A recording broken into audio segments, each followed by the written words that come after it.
Hello，大家好啊！今次拍呢條片呢，其實係想同大家 check in 一下。check in 啲咩呢？就係想都睇下大家喺呢幾日入邊呢，會唔會有由上個禮拜開始就係受住呢一個災情嘅影響啦，睇到好多唔同嘅報道呢，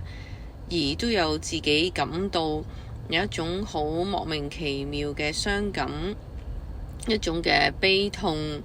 一種嘅憤怒，甚至乎係抑鬱嘅情緒呢。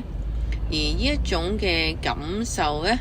係呢幾日入邊呢都係持續地有呢一個嘅狀況啦，甚至乎就係好似自己嘅心情都唔係咁容易平復得到嘅。大家好啊，我係呢Dr. Bianca。咁今次拍呢條片呢，其實我就係好想去同大家分享下關於呢，當我哋經歷咗一啲嘅創傷嘅時候，其實我哋仲會有啲咩嘅其他嘅反應，同埋我哋呢身體啊或者心理上邊呢，又會持續地呢有啲咩嘅發生。咁自從上星期災情之後啦，咁大家都知道要落去個區嗰度呢，係幫手咗2日啦。咁其實我自己呢幾日嘅心情呢，其實都係會有受到影響嘅。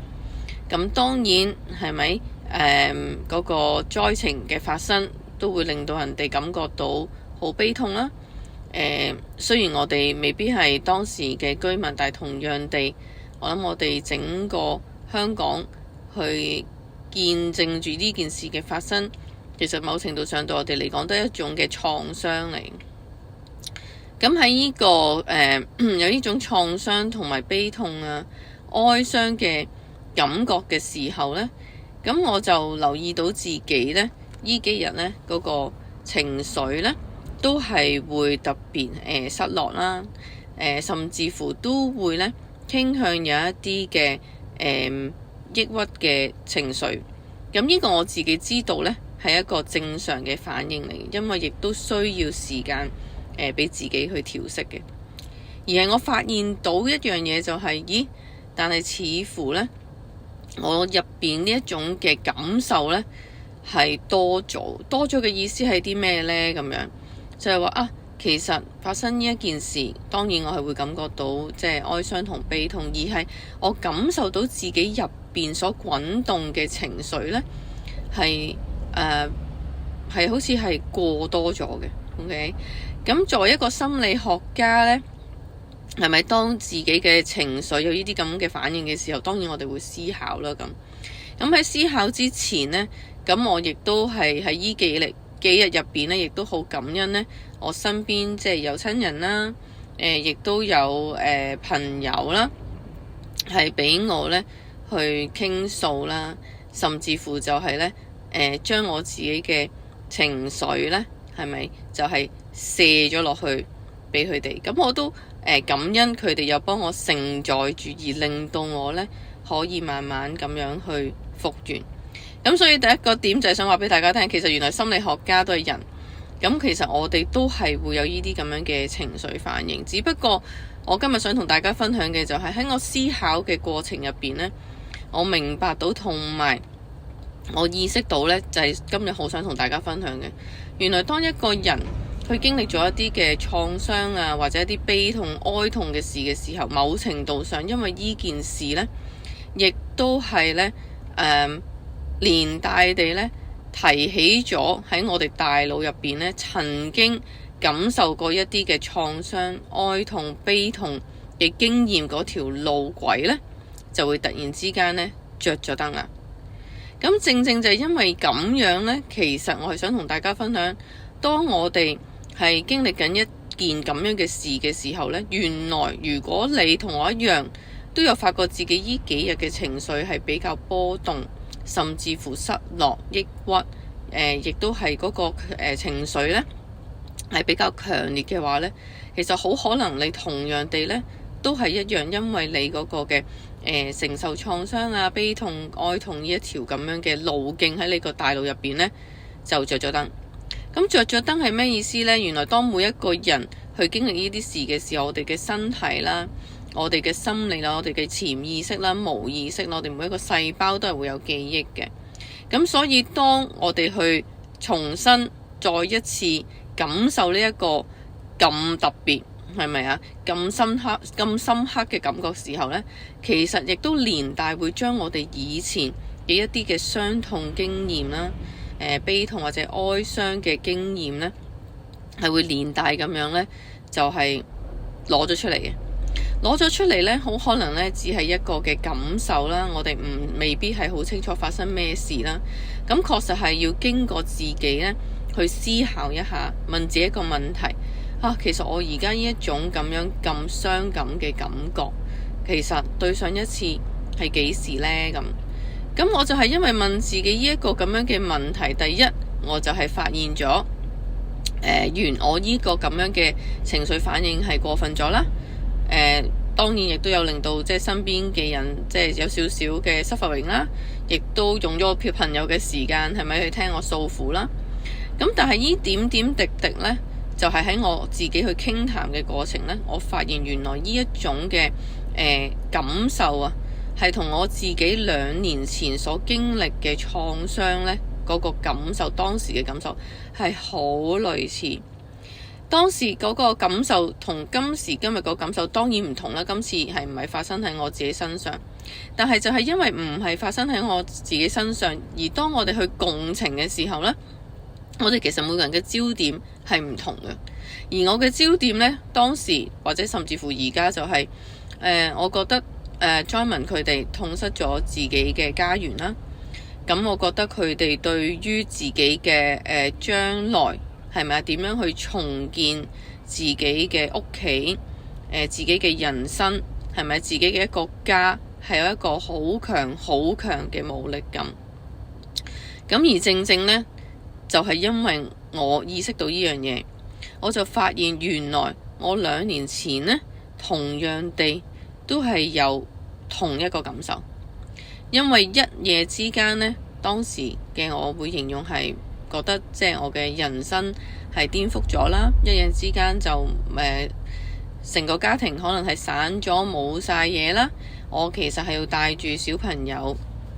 要重新去建立一個家啦，重新去建立一個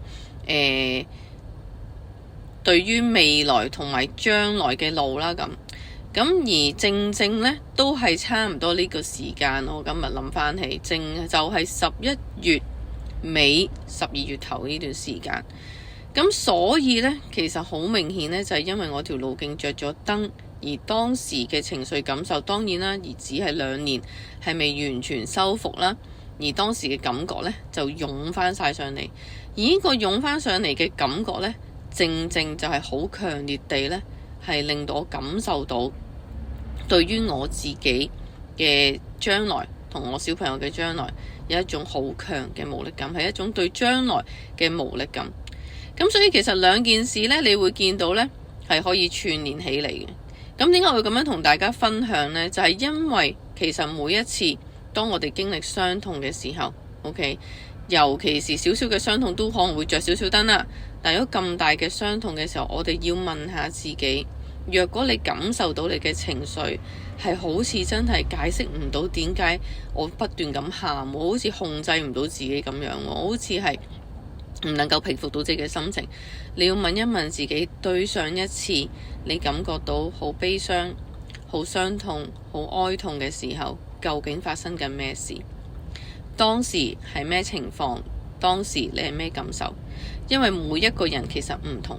有一啲人可能去共情 Joyman 嘅時候係會覺得失去至親，而令到佢哋有一個好強烈嘅感覺。又或者有啲人佢可能係會覺得失去咗好多自己過去美好嘅回憶，唔能夠挽回，而有一種感覺。我哋每個人其實都係唔同，咁所以記住，如果當我哋經歷創傷嘅時候，你有嗰種唔能夠控制到自己平復咁容易比平時平復到心情嘅情況嘅時候呢，記住問下自己呢個問題。好啦，咁點樣去處理呢樣嘢呢？咁其實我哋除咗係俾即係情緒係咪啊，慢慢去釋放啦，咁而係同時呢，當我哋有呢啲太多嘅負面情緒嘅時候，當我哋容讓佢持續地係咪繼續係咪發生嘅時候，都係會影響我哋，因為可能當我哋係浸淫喺嗰種嘅感受入邊呢，我哋會變得更加喺現實生活中無力感啦，乜都唔想做，失去興趣，又或者可能係平時做開嘅嘢呢，我哋都唔想去面對啦，咁又淨係想我哋自己呢，喺此時此刻即嘅人生呢，可唔可以暫停啊？咁但係當然啦，現實生活中呢，就唔可以暫停，其實我哋亦都呢，唔應該容讓自己呢咁樣去暫停，因為呢個呢都係一個危機位，就係好容易呢會轉化成為一種嘅抑鬱嘅症嘅，OK， 即係係啦，抑鬱症啦咁樣。咁所以呢，當我哋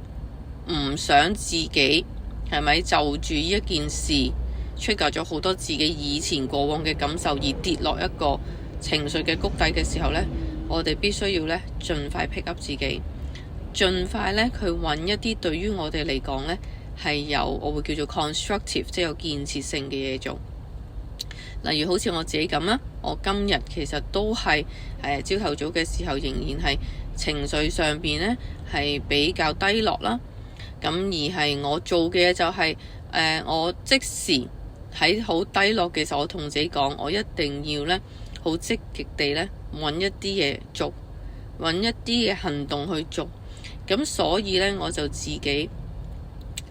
用咗一啲嘅時間啦，OK，有一啲我之前已經好想做，但係我一路 keep 住都係未做嘅呢，我就立定決心呢，就即刻做咗佢。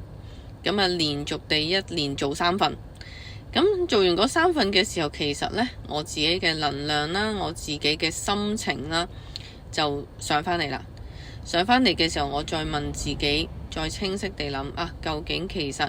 過往嗰幾日係發生啲咩事呢？其實有冇其他嘅方式可以去處理呢一種嘅狀況呢？咁確實係有嘅，咁就係行動啦。OK，咁另外就係可能睇下書啦，放我咁亦都可能係去食一啲自己中意嘅嘢啦。咁你話你中意沉思都可以嘅，記住沉思呢就係唔係俾自己浸淫喺嗰種嘅情緒入邊。咁而我嘅沉思就係我思考，其實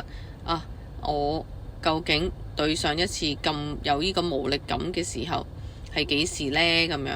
咁另外亦都我就係嘗試去諗一啲同將來有關嘅嘢，咁就係諗下嚟緊我有啲乜嘢嘅 project 要做，我要有啲咩嘅計劃。咁好啦，今日嘅分享呢，就係想話俾大家知，如果係災情發生咗之後，你有感受到好強烈嘅情緒，